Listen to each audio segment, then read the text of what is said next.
say, I think that was the best introduction anyone's ever given me. Thank you. Very good. I loved it. Well, good morning, everyone. Good morning. Nice to be here. Nice to see you all. In 1963, American feminist Betty Friedan published The Feminine Mystique, which is the book said to have started the second wave feminist movement. Friedan's focus was the problem that has no name, which was the dissatisfaction and loss of personal identity felt by middle-class women post-World War II. After the war, women were expected to step back from the roles that they had filled out of necessity while their men were away fighting for freedom, and occupy a more docile, subservient role within the confines of marriage. This was the feminine mystique, that is, the assertion that the purest manifestation of a woman's femininity was found nowhere but in domestic duties. However, Friedan's early second-wave feminism missed one small but quite crucial detail. None of the women she was advocating for were black. The problem with Friedan's feminist thought was that it catered only to white, suburban women with houses and husbands and pretty dresses and healthy offspring. The women neglected by the feminine mystique were often the domestic servants of Friedan's feminist archetype. They were black and Hispanic women who had entered the workforce out of necessity and would have loved the suburban bliss that white women enjoyed, regardless of how boring it may have been. More to the point, black women at the time were subject to discrimination not just on the basis of their gender. They had the add-on of race-based discrimination. Bell Hooks, a black feminist who rose to prominence in the 70s and 80s, sought to forge this rather large missing link into the feminist movement. Hooks contradicted Friedan's manifesto by suggesting that there were struggles and modes of discrimination that women encountered not just because of their gender. She asserted that race also played a role. Now, this at the time was a very, very radical idea and was received with great hostility by white feminists in the 1970s. As Hooks put it, black feminists were challenging the notion that gender was the primary factor determining a woman's fate. Black women, of course, had life experiences that white women did not, because being a black woman at the time carried a particular societal stigma.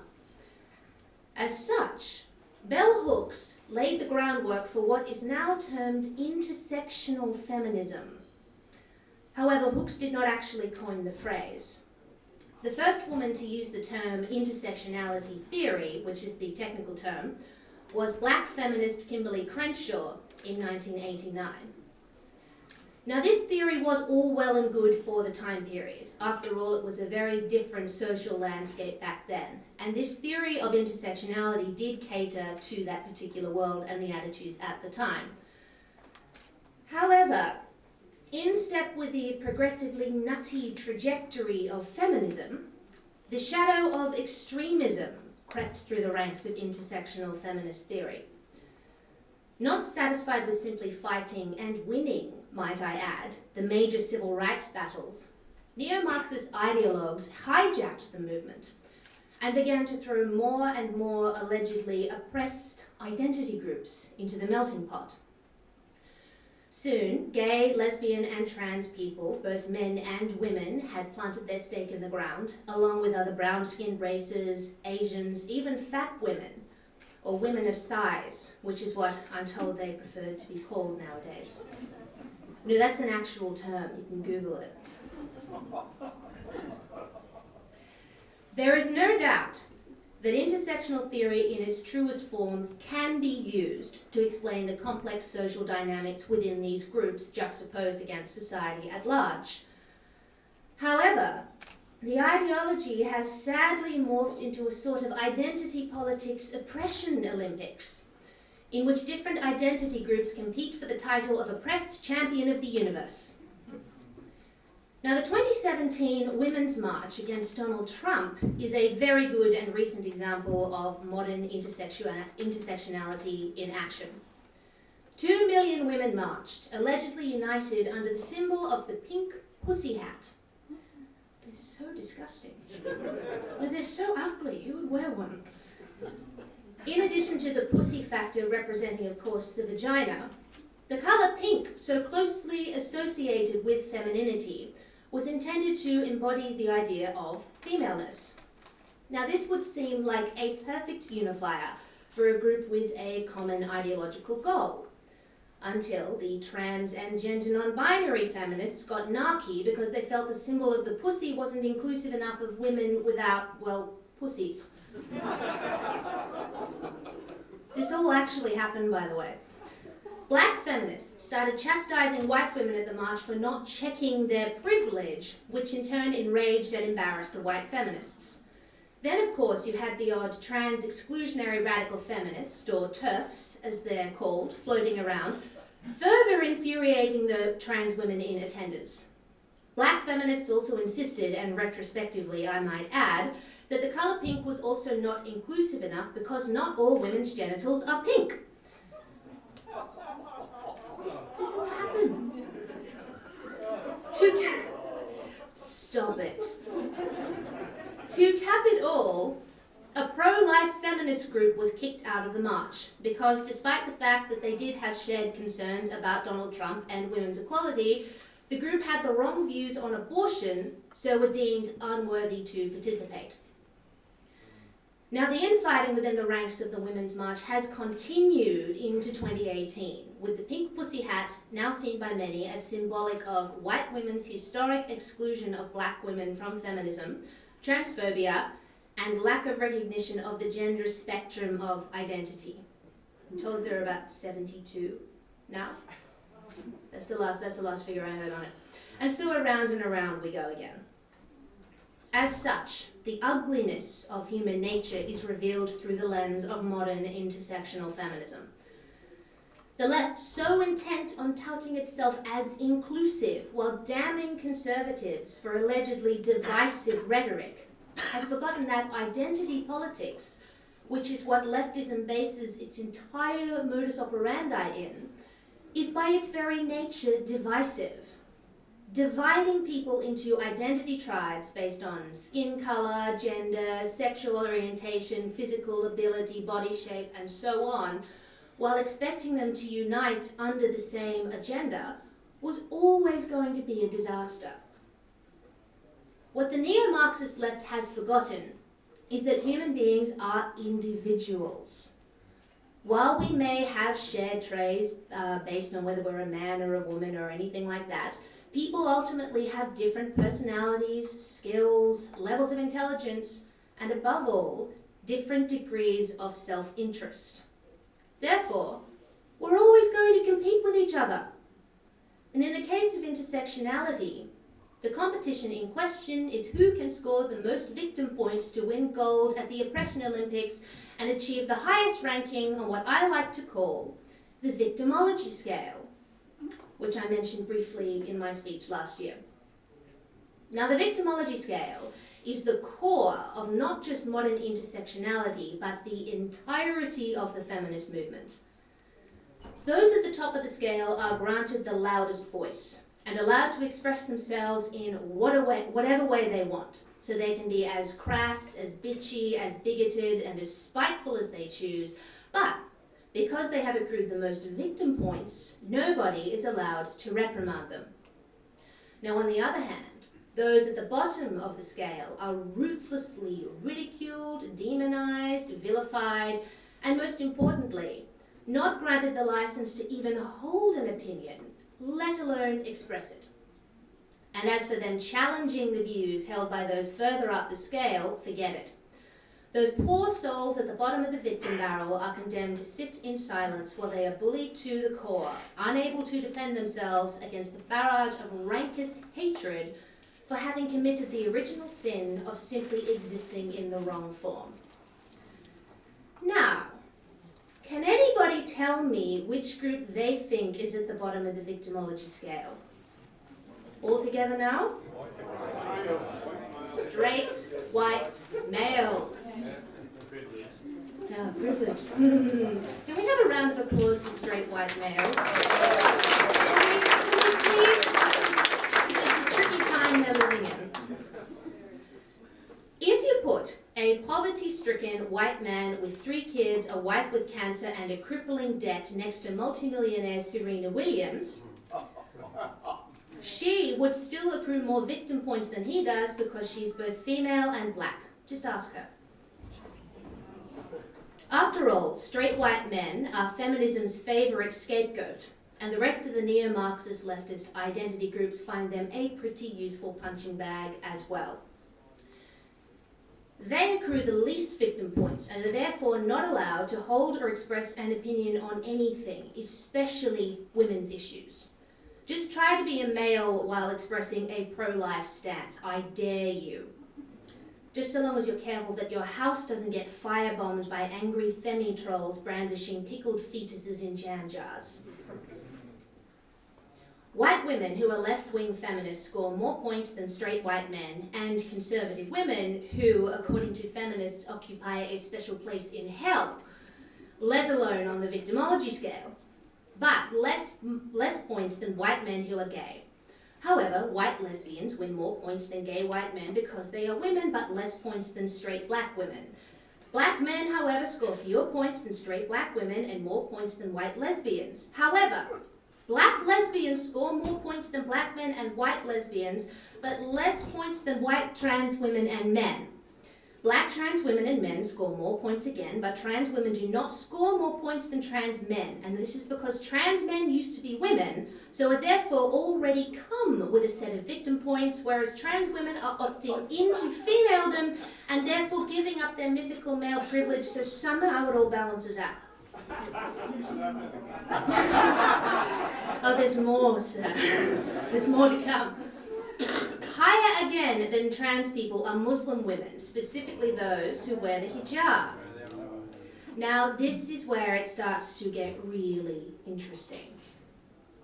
Hijab-wearing Muslim women are proudly flying in the face of the core feminist principle that women shouldn't have to cover up or be modest to protect themselves from the lustful eyes of men. Very basic feminist principle. Yet for some reason, these women are posited as heroes of the feminist cause. Any criticism of them, or their hijab, or their religion is considered an appalling moral transgression. As for Muslim women who don't wear the veil, well, generally they get lumped in with Hispanic women, Italian women, and other women with brown skin who tend to fit all over the place in the point system depending on their sexuality, level of paleness, or socioeconomic status. So who sits at the very top of the victimology scale? Well, that depends on who you ask. Some would argue that all women of colour should sit up the top. Others would lump Hispanic and Asian women in with white women and insist that only black women should occupy the top tier. LGBT activists think the trans community are deserving of the highest amount of victim points, yet those more prone to race baiting feel that Muslim women should sit on the top rung alone. The only thing the Intersectionality Brigade can agree upon is who sits at the bottom of the scale. And this enables them to unite against their common enemy whenever it looks as though they might have a tiff within the ranks. Far from the empowering, progressive ideology that Hooks and Crenshaw envisioned, intersectionality theory has become victimhood on steroids. The idea of being oppressed has become not only idealized, but desired, and even fashionable. Odiously enough, it is also socially acceptable to use one's oppressed victim status to bully, belittle, and silence those in possession of perceivably unearned privilege. Characteristic of the left at large, the ultimate goal of the Intersectional Brigade is to silence opposing views rather than debate them. As such, the allegedly oppressed now behave as they accuse the oppressor of behaving. Because this mindset is so condoned in popular culture, the inhabitants of the victimology scale have become so accustomed to being told they are correct that they believe they are totally beyond question or debate. Anybody who voices their disagreement is dismissed as ignorant, uneducated, or bigoted. Now, as my dear friend Anthony Dillon says, there is an enormous power in claiming the status of victim. This may seem ironic, as by definition, a victim is subjugated and powerless. However, If the ultimatum of being a victim is that those who oppose you will be accused of cruelty, ignorance, and some sort of phobia, you really are holding the right end of the stick. However, putting yourself in the position where nobody dares to criticize you is to deny yourself the opportunity for self-analysis and therefore self-improvement. By clinging to an allegedly oppressed identity and refusing to listen to opposing voices, you rob yourself of the chance to develop healthy debating skills and will have no idea how to defend your position if put on the spot. And more to the point, your self-esteem will remain at an all-time low, and you will have no idea why this is, let alone how to fix it. On the flip side, and in the case of race-based intersectionality, if you are a white person peddling this idea of intersectional feminism, you are not doing the minority groups you seek to champion any kind of service. Playing the poor little brown person game is not only patronizing, but racist. By shrieking racism in response to any whiff of a suggestion that a minority community may have a few problems, for whatever reason, you are condemning the communities you claim to advocate for to wallow in their own disadvantage and misery. Considering this sadly prolific attitude throughout the cultural left, it is no wonder Malcolm X so famously asserted that white leftists are the worst racists. To put it bluntly, intersectionality has become the sinkhole of modern leftism. It is the great contributor to victim culture, and one of the reasons the left is now a laughingstock. While the intersectional feminists of the 1970s and 80s did have the right idea, passive white racists, along with a number of race-baiting, anti-white, sociopathic women of colour, have turned it into something that is chaotic, unproductive, and sloppy. The only way forward for anyone, of any skin colour, sexuality, gender, shape, size, ability, or whatever else gets thrown in, is to think as an individual, not as a member of a pack. We are all unique. We cannot be boxed into neat little groups and expected to thrive on a set of compulsory dogmatic principles. That is when we start to eat ourselves and each other. So, as I would say to anyone thinking of entering the Oppression Olympics based on whatever their oppression needs are on that particular day of the week, you won't win any kind of gold by allowing your tears to make you rust. Thank you very much, everyone.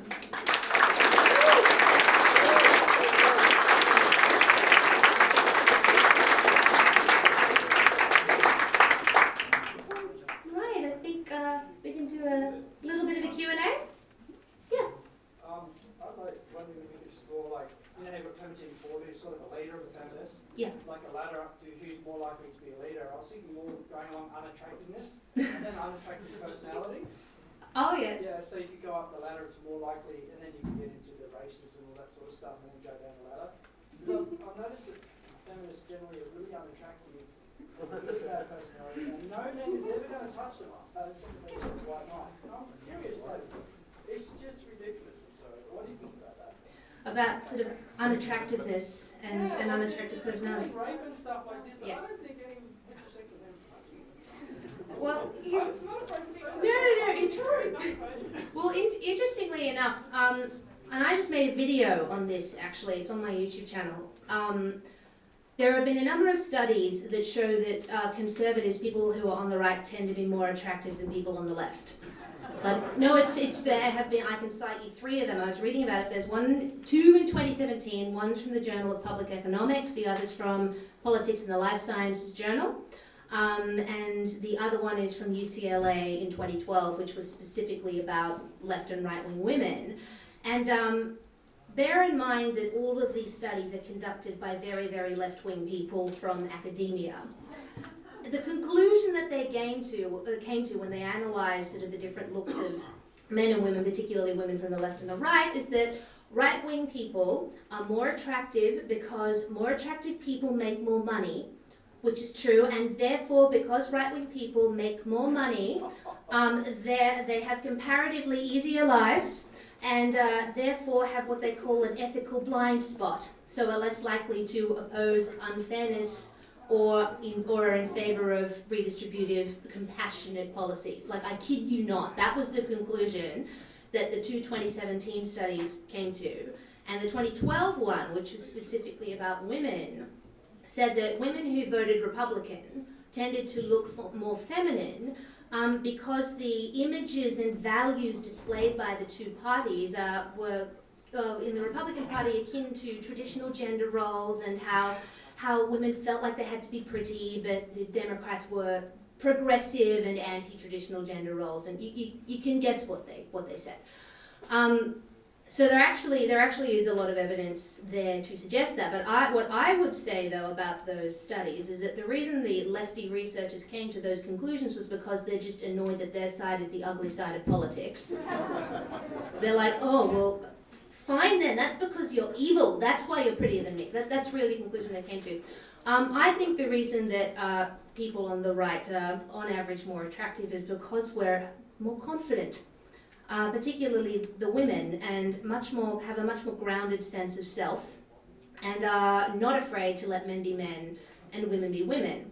And if you have a really great sense of just self-satisfaction, and you're not feeling like you're constantly struggling, and you're happy to acknowledge the differences between people, well, of course you're going to have a nicer personality because you're going to be happier, aside from anything else. So I was blocked by a feminist this morning from The Guardian before 10 a.m. Okay, that's my Saturday morning for you. And the reason for that was because she made a crack about what I look like on TV, and I said, oh, that's very interesting. I thought you weren't supposed to comment on what women look like when they're expressing an opinion, or does that only apply to women you agree with? And she blocked me. Because she knew I was right. So I think there really is a complex there amongst feminists that equate unattractive personalities to, not always, but usually unattractive looks. It's a confidence issue, and it's a lack of kind of self-groundedness and self-satisfaction. So it's an interesting point to note. Any other questions? Yes. I'll stand up so you can hear me. I just had a recent visit to Japan, and we argue about this white male and the privilege we have, which is a very small part of the world population. When you think of China, Japan, Korea, they have these amazing societies with privilege and education, and they have this equivalent privilege on whatever basis you define it. Yet nobody ever talks about, how wonderful the Chinese or the Asian races are. Somehow it's us poor white guys who get saddled with the whole world's masculinity problems. It's more a statement than question, but... That's okay. No, it's an interesting thing to discuss, because last time I checked, I'm sure it's the same, the highest earners in US society are Asian men.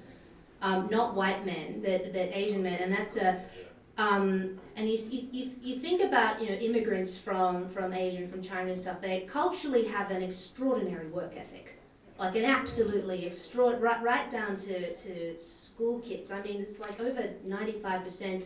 I was reading about it of selective schools are populated by children of Asian immigrants. It's because they work and they work. I remember Asian kids at school with me, they'd study for 10 hours a day and have sort of no social life. They have this extraordinary work ethic, and they bring that, and that's what's great, they bring that and all their skills to the Western countries they immigrate to. So of course they're going to be the highest earners because they work the hardest, and they're very, very clever, and they make a point of integrating as well, and they bring the best parts of their culture.